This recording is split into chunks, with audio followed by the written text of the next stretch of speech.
नमस्कार दोस्तों, मैं साजन कुमार और आप देख रहे हैं YouTube चैनल समझ आया क्या। चलिए शुरू करते हैं आज की वीडियो का टॉपिक बिना आपका वक्त जाया किए हुए। आज हम बात करने वाले हैं इंडियन आर्मी जीडी की जो पोस्ट होती है, ठीक है, सोल्जर जीडी की, उसके जो सिलेबस होता है रिटन एग्जाम में, उसमें एक सब्जेक्ट आता है मैथमेटिक्स। तो मैथमेटिक्स की हम कैसे तैयारी कर सकते हैं, कहाँ से इसका जो मटेरियल है वो इकट्ठा करें, किस तरह से क्वेश्चंस आते हैं, वो सारा मैं आपको बताने वाला हूं। तो बने रहिए मेरे साथ। उससे पहले एक छोटा सा अनुरोध, अगर आपने अभी तक चैनल को सब्सक्राइब नहीं किया है तो कर लीजिए, ये आपके लिए बहुत फायदेमंद रहेगा, क्योंकि हम गवर्नमेंट जॉब्स के अलर्ट जो हैं वो देते रहते हैं।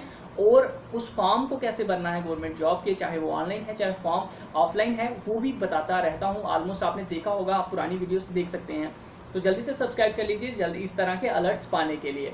अब हम बात करते हैं आज के टॉपिक की कि मैथमेटिक्स के लिए तैयारी कैसे करें। सबसे पहले हमारे पास रिसोर्सेज होना बहुत ज़रूरी है। तो आपको रिसोर्सेज, इसका मटेरियल कहीं भी बाहर जाके ढूंढने की ज़रूरत नहीं है।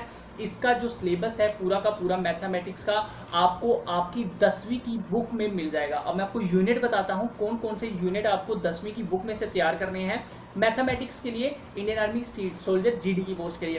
पहला यूनिट रियल नंबर्स, आपने देखा होगा इसमें फैक्टराइजेशन थी, एलसीएम था, एचसीएफ, इस तरह के क्वेश्चंस होंगे। मैं आपको आने वाली वीडियोस में इन चैप्टर्स में से कुछ क्वेश्चन भी सॉल्व करके बताने वाला हूं।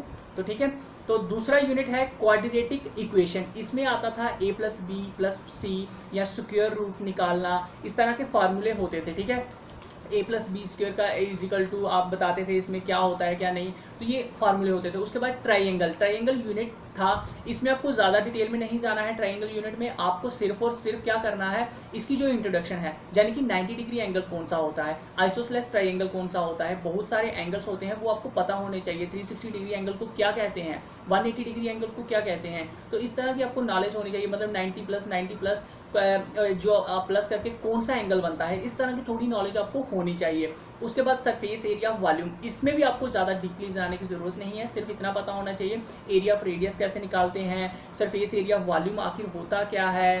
ठीक है, तो आपको एरिया ऑफ सिलेंडर जो है वो किस तरह से निकालना है, उसकी वॉल्यूम अगर आ जाए तो वो किस तरह से निकालनी है। ठीक है, ये इस चीज़ की नॉलेज होनी चाहिए। उसके बाद था प्रोबेबिलिटी यूनिट, 10th में आपने पढ़ा होगा, जिसमें रेड बॉल थी, ये ब्लू बॉल, तो बताओ ये वाली बॉल कब निकलेगी, क्या प्रोबेबिलिटी निकली, इतने पेंसिल बॉक्स थे। ठीक है, तो इतने टीचर्स थे, इतने बच्चे इतने दिन क्लासेस में अटेंड किए, इस तरह के क्वेश्चन जो थे लॉजिकल क्वेश्चन हैं जो प्रोबेबिलिटी में आते हैं। लास्ट में एक अर्थमेटिक यूनिट है, ये आपने 5वां यूनिट था ये हमारा 10th का, इसमें से भी आप क्वेश्चन जो है लॉजिकल क्वेश्चन थे, जैसे रेशो आपको निकालना आ जाएगी इसमें से ज़्यादा, या 3 4 5 करके दिया होगा और बताएंगे लास्ट में नंबर क्या आएगा, के की वैल्यू क्या है, इस तरह के क्वेश्चंस थे।